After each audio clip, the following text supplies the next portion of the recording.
Assalamualaikum warahmatullahi wabarakatuh. Kaum muslimin rahimakumullah. Kita sadar bahwa keseharian kita tidaklah akan berlangsung dengan sempurna kecuali dengan bantuan orang lain.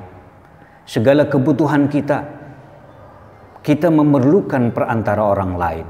Maka dari itu agama memerintahkan kita untuk selalu menjaga keharmonisan dengan kerabat, teman maupun tetangga. Bukan berarti karena kepentingan pribadi, namun itulah hak mereka dan kewajiban kita sebagai muslim. Ketika keharmonisan masyarakat tercipta, maka sebagai timbal baliknya adalah terbentuknya keamanan dan ketentraman, termasuk yang menjadi perhatian serius baginda Nabi adalah keberadaan tetangga. Beliau menekankan sahabatnya agar melihat kanan kiri rumah. Adakah dari mereka yang membutuhkan? Adakah dari mereka yang sedang menahan lapar? Hingga beliau memerintahkan para sahabat untuk memperbanyak kuahnya jika memasak agar bisa dibagikan kepada tetangga. Hadirin rahimakumullah, pernah suatu hari Rasulullah Shallallahu Alaihi Wasallam kedatangan seorang lelaki. Beliau dan lelaki itu saling berdiri karena saling menghargai. Para sahabat yang sedang ada keperluan merasa jengkel dengan lelaki itu karena mendapatkan perhatian yang istimewa dari Rasulullah Shallallahu Alaihi Wasallam. Setelah kepergian lelaki tersebut, barulah Rasulullah Shallallahu Alaihi Wasallam memberitahu para sahabat bahwa ia adalah malaikat Jibril alaihi salam. Beliau menyampaikan pesan Jibril kepada sahabat, "Mazala Jibril yusini bil jar hatta zanantu annahu sayuwarrithuhu." Jibril tak henti-hentinya menasihatiku tentang tetangga, hingga aku mengira bahwa tetangga itu juga akan mendapatkan bagian harta warisku. Artinya apa? Keberadaan tetangga kita itu juga tak kalah penting dibanding kerabat saudara kita. Mereka juga mempunyai hak atas kita. Layaknya kita menyayangi saudara dan kerabat sendiri, tetangga kita pun punya hak untuk kita perlakukan demikian.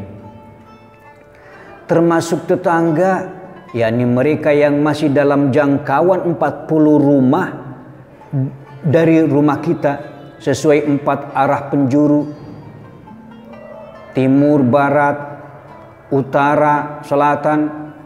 Agama kita mengelompokkan tetangga dalam 2 bagian. Pertama tetangga dekat dan kedua tetangga jauh.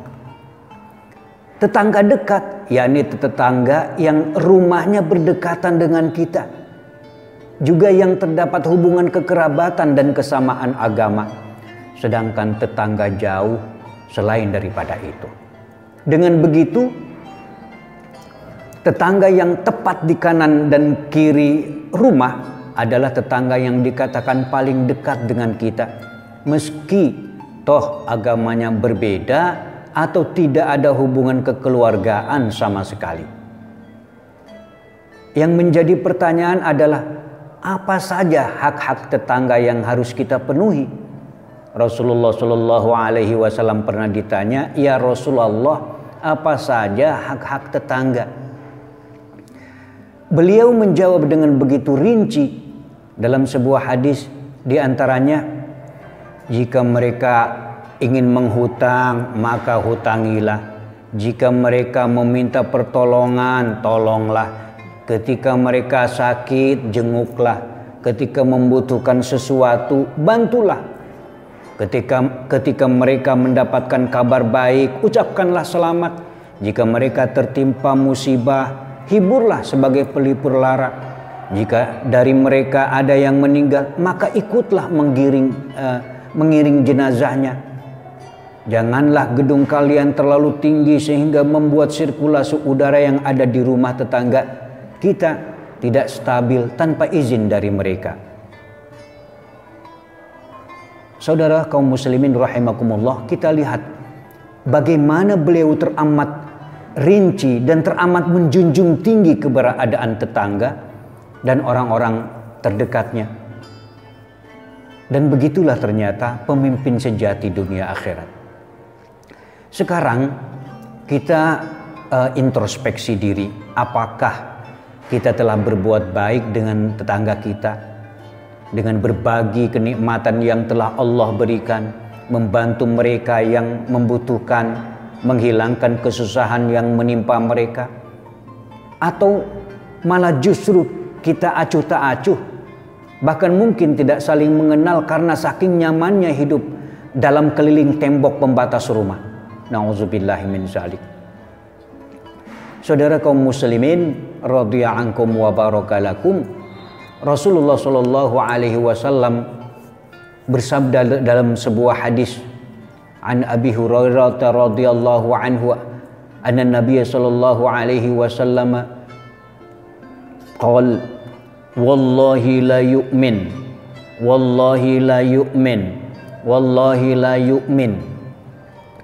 Diriwayatkan dari Abu Hurairah radhiyallahu anhu bahwa Rasulullah sallallahu alaihi wasallam bersabda, demi Allah dia tidak beriman, demi Allah dia tidak beriman, demi Allah dia tidak beriman. Maksudnya dia tidak beriman dengan sempurna. Para sahabat menanggapi dan bertanya, man ya Rasulullah, siapa mereka ya Rasul yang tidak sempurna imannya? Rasulullah menjawab, alladzi la ya'manu jaruhu bawa'iqahu, yaitu orang yang tetangganya tidak merasa tenang dan merasa aman dari perbuatan buruknya. Jadi dari hadis ini tampak beliau amat murka terhadap seseorang yang berbuat buruk kepada tetangganya, karena tetangga adalah orang yang lebih dekat dengan kita setelah kerabat. Bahkan tidak sedikit yang merasa lebih dekat dengan tetangga dibanding dengan saudara sendiri. Tetangga itu telah banyak mengetahui isi rumah tangga kita, mengetahui aib dan keburukan kita. Jika tetangga itu buruk, maka alangkah celakanya kita. Dengan demikian, tidak mengherankan jika kesempurnaan iman seseorang atau kesempurnaan iman seorang muslim digantungkan juga pada seberapa baiknya ia dengan tetangga. Dan rasa khawatir tetangga atas buruknya sikap seseorang kepadanya menjadi penanda tipisnya iman. Kaum muslimin rahimakumullah, jika terbentuk tatanan sosial kemasyarakatan yang saling menghargai, saling menjaga, tidak menaruh curiga kepada tetangga, tidak mencuri dengar maupun curi pandang, selalu berupaya berbuat baik, selalu berupaya juga untuk berbaik sangka dan menepis hal-hal yang bisa merusak kerukunan, maka ketentraman akan terjaga insya Allah. Semoga Allah Subhanahu wa ta'ala selalu menolong kita dengan menjalankan perintahnya. Amin ya Allah ya Rabbal alamin. Wallahul muwafiq ila aqwamit thariq. Wassalamualaikum warahmatullahi wabarakatuh.